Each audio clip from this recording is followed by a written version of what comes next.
बिस्मिल्लाहिर्रहमानिर्रहीम। अस्सलाम वालेकुम। आज हम बनाएंगे एकदम परफेक्ट बेहद मज़ेदार सुपर क्रिस्पी शक्करपारे की रेसिपी। आप इसकी लेयर चेक कर सकते हैं, ये बहुत ही सॉफ्ट और क्रिस्पी बनकर तैयार होते हैं। इतने मज़ेदार के मुंह में जाते ही घुल जाएं। तो आप इसको बनाकर किसी एयर टाइट बॉक्स में या फिर जार में एक माह के लिए महफूज कर सकते हैं। तो चलिए इसको बनाते हैं। यहाँ पर एक बड़ा सा बाउल ले लेंगे और इसके अंदर हम डाल देंगे दूध। आप घर पर मौजूद कोई भी चाय वाले कप का नाप कर लें। जिस कप से हमने दूध लिया था उसी कप से हम चीनी इसके अंदर डाल देंगे। अब देखें, यहाँ पर आपने फुल गर्म दूध लेना है। अगर आप ठंडा दूध लेंगे तो चीनी जो है वो इसमें अच्छे से मिक्स नहीं होगी। ठंडे दूध में चीनी बहुत ही अच्छे से जल्दी से मिक्स हो जाएगी, मेल्ट हो जाएगी। तो देखें, इसके बाद इसके अंदर हम घी डाल देंगे। यहाँ पर 1 कप हमने घी लिया है, मेल्टेड घी है ये। आपने यहाँ पर घी का इस्तेमाल करना है, ऑयल का नहीं।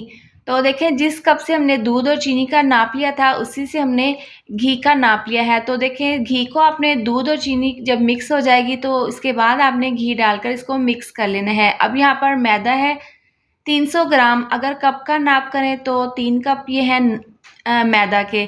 तो इस तरह से आपने सारा मैदा नहीं डालना, 2 से 3 चम्मच इसके अंदर डाल देंगे और इसको हम मिक्स कर लेंगे अच्छे से। देखिए, इस तरह से मिक्स कर लेंगे। इसके बाद थोड़ा सा मैदा और डाल देंगे, तकरीबन 2 से 3 बड़े चमचे हैं ये। इस तरह से डालने के बाद इसको हमने मिक्स कर लेना है। अगर आप सारा मैदा इसके अंदर डाल देंगे तो इसमें गुठलियाँ बन सकती हैं। तो आपने इस तरह से थोड़ा थोड़ा मैदा डालते हुए इसको आपने हैंड विस्क से अच्छे से मिक्स कर लेना है। तो देखें, थोड़ा थोड़ा इस तरह से मैदा डालते हुए हमने इसको अच्छे से मिक्स कर लेना है। तो आप यहाँ पर देख सकते हैं, ये जो बैटर है शक्करपारे का वो पहले से थिक होना शुरू हो गया है। तो इसी तरह से हमने थोड़ा थोड़ा मैदा डालते हुए इसको अच्छे से मिक्स कर लेना है। आप देखें, जो बाकी का मैदा है वो तमाम मैदा हम इस मिक्सचर में डाल देंगे और इसको मिक्स कर लेंगे। देखें, काफ़ी बैटर जो है वो थिक हो गया है। इस तरह से हमने मिक्स कर लेना है। अगर मौसम थोड़ा सा गर्म है तो आपने इसको फ्रिज में रख देना है 1 घंटे के लिए। अगर मौसम थोड़ा सा ठंडा है तो आपने किचन काउंटर पर ही इसको सेट होने के लिए रख देना है। तो देखें, यहाँ पर हमने कुछ भी नहीं करना, बस हैंड विस्क को हटा देंगे और इसको कवर करके 1 से 1.5 घंटे के लिए रख देंगे। तो देखें, 1 घंटे के बाद आप यहाँ पर देख सकते हैं ये काफ़ी अच्छे से थिक हो गया है, बल्कि एक डो की शेप में आ गया है। तो इस तरह से इसको हम बाउल से निकाल लेंगे और इसको काउंटर पर रख देंगे और हल्का सा हाथों से 1 से 2 बार इस तरह से हम इसको सेट कर लेंगे। अब छुरी से इसको काट कर 2 हिस्सों में डिवाइड कर लेंगे। अब इसको हम एक साइड पर रख देंगे कवर करके। इसका हम एक पेड़ा इस तरीके से बना लेंगे और इसको काउंटर पर रख देंगे और हल्का सा इसको हम इस तरीके से प्रेस कर लेंगे। यहाँ पर हमें घी या फिर मैदा लगाने की ज़रूरत नहीं है, बस हाथों से इस तरह से हल्का सा हम इसको बढ़ा लेंगे। इसके बाद इसके ऊपर हमने बेलन से इस तरह से इसको अच्छे से सेट कर लेना है। 1/4 इंच की आपने इसकी मोटाई रखनी है, ज़्यादा पतला या ज़्यादा मोटा आपने नहीं बनाना। इसके बाद छुरी की मदद से देखें, इस तरह से हम लंबाई शेप में इसको कट कर लेंगे। आप यहाँ पर ट्रायंगल शेप में या फिर स्क्वायर शेप में, जिस तरह भी आपको पसंद हो, आपने इस तरह से इसको काट लेना है।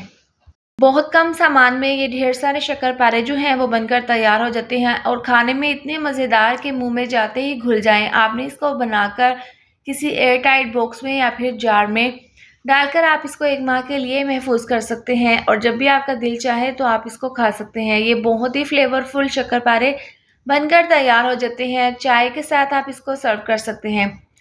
तो देखिए, इस तरह से हमने ये तैयार कर ली है। इसके बाद हम इनको फ्राई कर लेंगे। तो यहाँ पर ऑयल को मैंने गरम कर लिया था। आपने यहाँ पर फुल ऑयल को गरम नहीं करना, ना ही आपने स्लो आंच पर गरम करना है। मीडियम आंच पर आपने ऑयल को गर्म कर लेना है। इसके बाद हम ये शक्करपारे इसके अंदर डाल देंगे और इनको हमने बिल्कुल भी हिलाना नहीं है। 3 से 4 मिनट के बाद जब आपको लगे कि नीचे से हल्का सा इसका कलर आना शुरू हो गया है तो हम इसकी साइड को चेंज कर देंगे। इस तरह से हम इसको अच्छे से मिक्स कर लेंगे ताकि ऊपर नीचे से अच्छे से ये फ्राई हो जाएं। तो जिस तरह ही आप शक्करपारे घी में या ऑयल में डालेंगे फ्राई होने के लिए, तो आपने मीडियम टू लो आंच पर इनको फ्राई कर लेना है। देखिए, अगर आप ज़्यादा तेज़ आंच पर इनको फ्राई करेंगे तो इनका कलर जो है वो बहुत जल्दी डार्क हो जाएगा और अंदर से ये नहीं पकेंगे। और अगर आप लो आंच पर इनको फ्राई करेंगे तो ये खुल जाएंगे और बिल्कुल भी अच्छे नहीं बनेंगे। तो इस तरह से आपने मीडियम टू लो आंच पर इनको फ्राई कर लेना है। तो देखें, ज़बरदस्त सा इनमें कलर आ गया है। इस तरह से हमने इसको ऊपर नीचे करते हुए दोनों साइड से इनको अच्छे से फ्राई कर लेना है। तो ज़बरदस्त से क्रिस्पी सॉफ्ट से ये शक्करपारे तैयार हैं। इनको हम निकाल लेंगे और बाकी के भी इसी तरह से हम फ्राई कर लेंगे। तो तैयार है ज़बरदस्त से ये शक्करपारे। आप इनकी फ़ाइनल लुक देख सकते हैं। बहुत ही क्रिस्पी, बहुत ही सॉफ्ट और फ्लेवरफुल ये शक्करपारे बनकर तैयार हुए हैं। आपने इस तरह से इस रेसिपी को ज़रूर ट्राई करना है। वीडियो अच्छी लगे तो लाइक और शेयर कर दें, और अगर आपने मेरा चैनल अभी तक सब्सक्राइब नहीं किया तो आप जल्दी से सब्सक्राइब कर दें। मिलते हैं नेक्स्ट वीडियो में। अपना ढेर सारा ख्याल रखें। अल्लाह हाफिज़।